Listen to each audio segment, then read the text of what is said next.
कपाशी तुम्हाला दिसते की नाही काय माहिती, पण याच्यात आम्ही तुटा भरलाय म्हणजे बाद भरल्या. आणि तुम्हाला गंमत सांगू का, आम्ही कपाशी लावली, आम्हाला वाटलं होतं सगळ्या शेतापेक्षा ही एकदम मस्त उगेल, पण झालं काय माहिती आहे का, आम्ही कपाशी लागवड करून घरी गेलो आणि असा रपाट्या पाऊस आला. मग काय झालं माहिती आहे का, आणि तो एक पाऊस आल्याच्या नंतर पुन्हा आतापर्यंत पाऊसच नाही आला.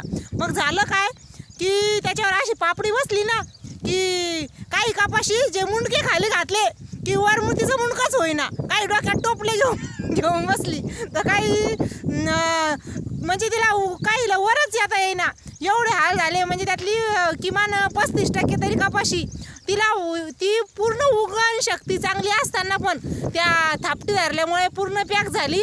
आणि काही जे वाणी असतात ना, ते छोटे छोटे किडे त्यांनी खाऊन घेतली बघा. एवढी छोटी छोटी आहे पण खूप सत्यानाश झाला.